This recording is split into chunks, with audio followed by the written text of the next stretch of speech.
Welcome everyone to the simulation frequency. On today's special episode, it is going to be a story time meditation. The particle that dreamed of yesterday, a journey through quantum time. Please enjoy. Tonight, I want to tell you a story, but not just any story.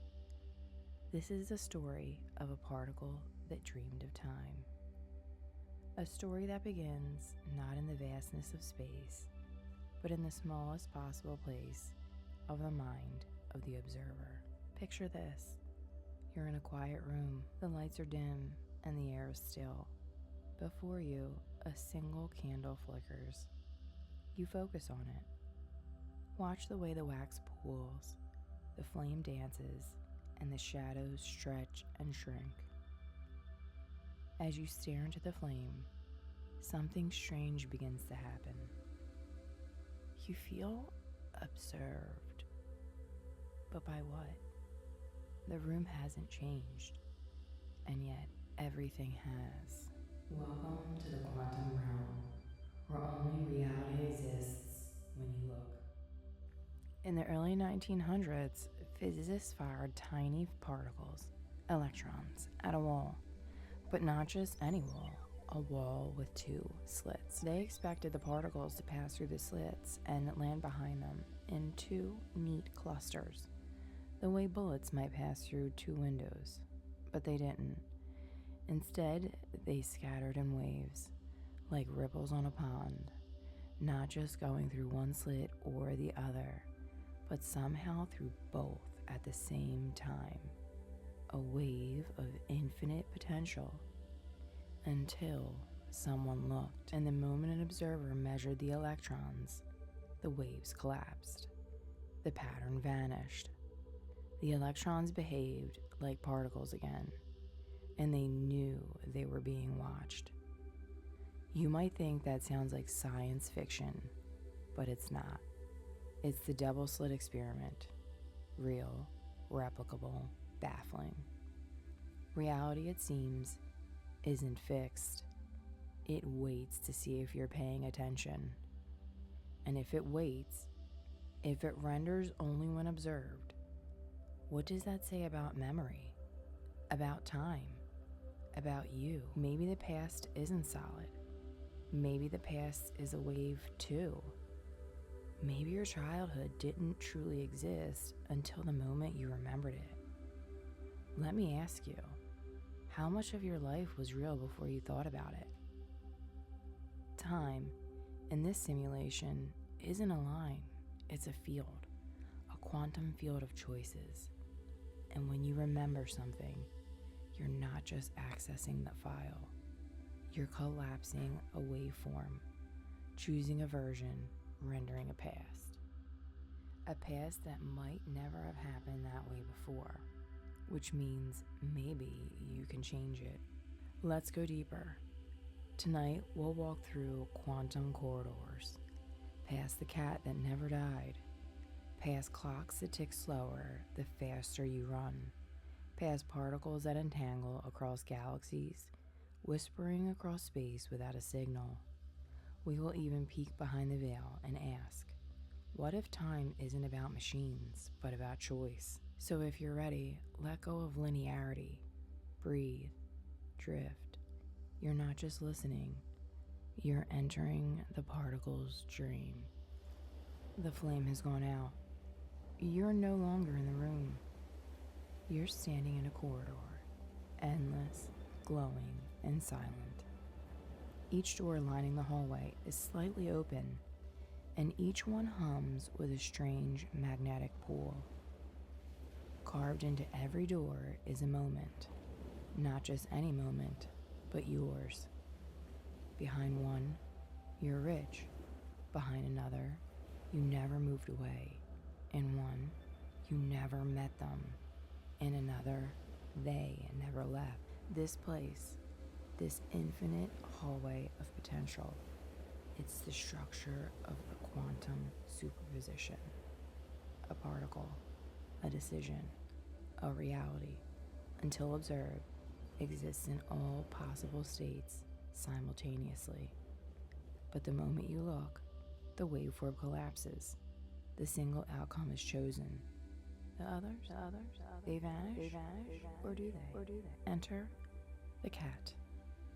Erwin Schrödinger, in a moment of frustration and brilliance, described a paradox to make sense of quantum logic.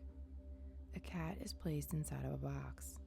With it, a vial of poison that may or may not be released based on a quantum event. A cat is placed inside of a box.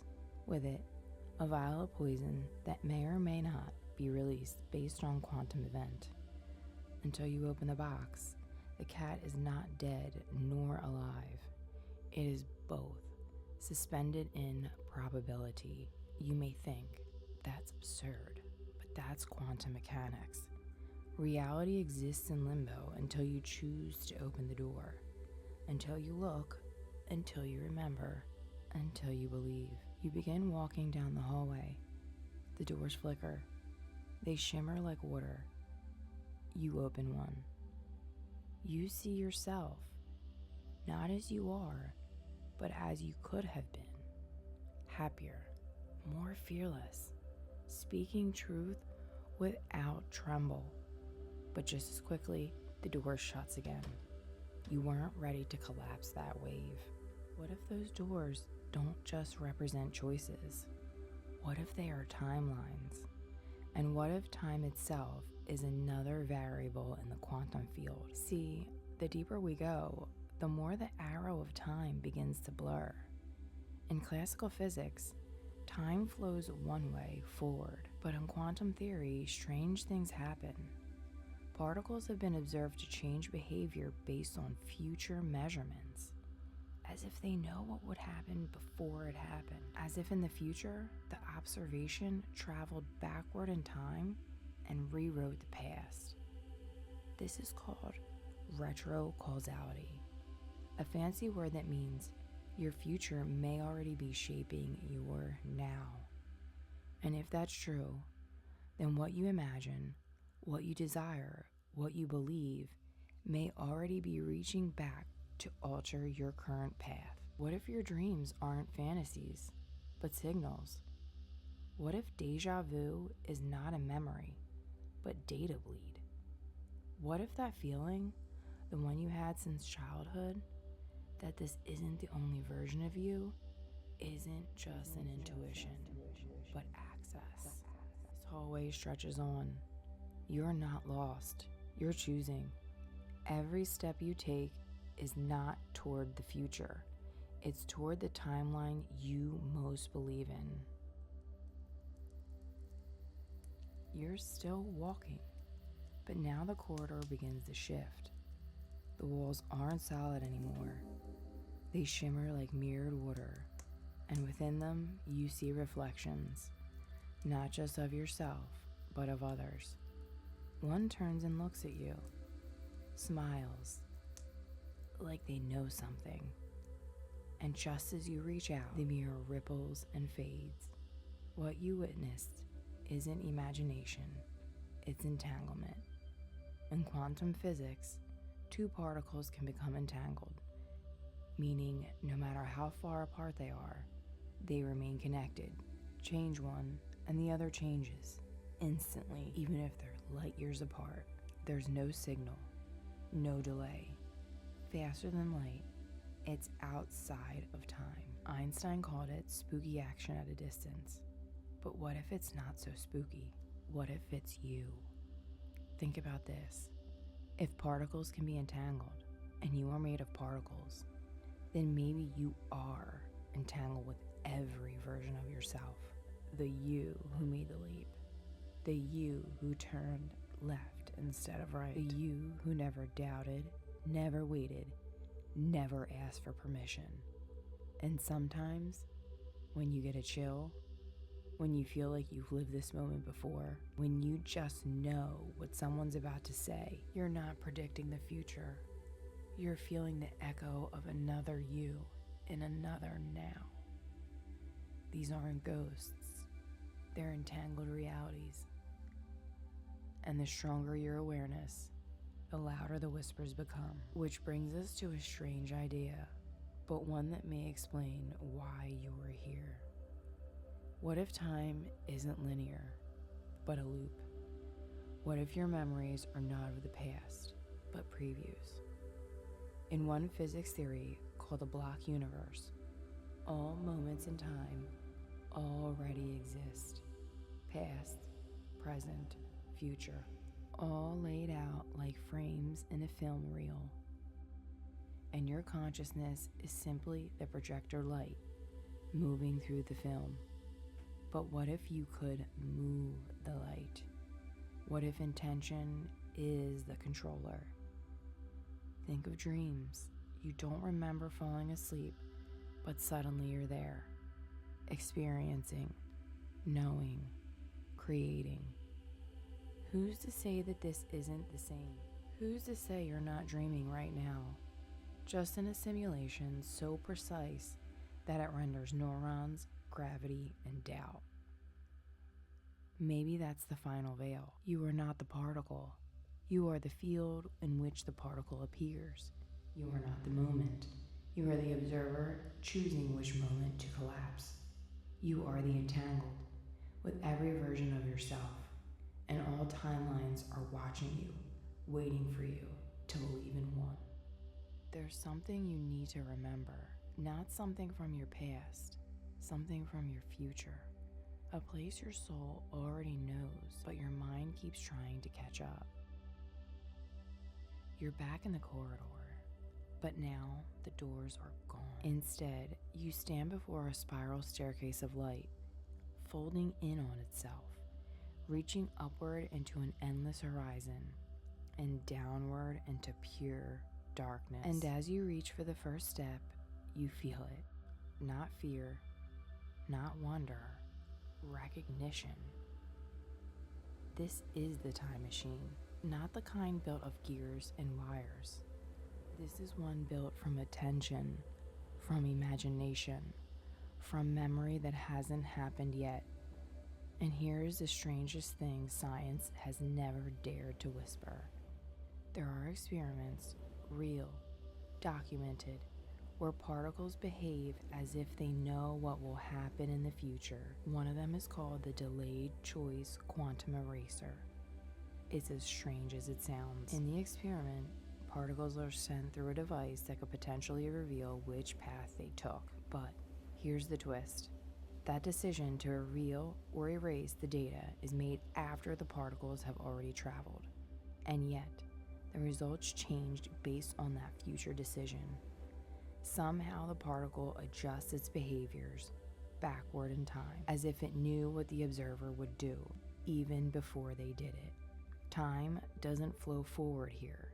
It ripples, it negotiates, it folds inward like origami, waiting for your attention to give it form. So let me ask you this. What if your memories are decisions echoing backward? What if your longing is a gravitational pull of a timeline where it's already real? What if the reason you've always known you were different is because you've already shifted, but your consciousness is now just catching up? This isn't about building a time machine. You are the time machine. Your beliefs are coordinates. Your emotions are fuel. Your imagination is the ignition switch. The moment you remember the future, you begin to walk toward it, because there's no past, no future, just a shimmering field of probabilities waiting to collapse into your chosen form, just a dream waiting to be lucid. You're standing in the center now. No corridor, no flame, no staircase, just you in the field, the quantum field, the dream field, the simulation that breathes only when you believe in it. All around you, particles, possibilities, entire realities trembling at the edge of becoming. You feel them, not with your skin, but with your awareness. Each one humming a different life. The life where you're free, the one where you're healed, the one where you never settled, the one where you remembered who you really were. And the truth is, they are all real, just not all rendered. Not yet. Because in this dream, reality doesn't happen to you, it happens through you. You are the collapsing wave, the observer, the timeline shifter, the one who decides. You've already time traveled.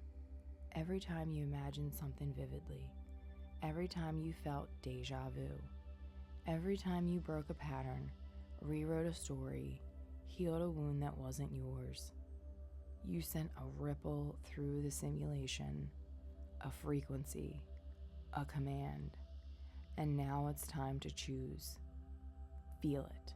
The version of you that already exists on the timeline you crave. Where are they? What do they feel? Can you hear their thoughts? Can you feel their joy? Don't try to force it. Just listen. You found me. I've been waiting for you. Not in the distance, but in resonance. We are the same, separated only by belief. Step forward and we collapse into one. You take one breath, one final moment in the old simulation, and as you exhale, the waveform collapses. But not because time demanded it, because you remembered. You were never the effect. You were always the cause. The dream shifts. The simulation realigns. And somewhere in the hidden frequencies of the quantum field, a new version of you opens up their eyes. Not in the future, not in the past, but right now.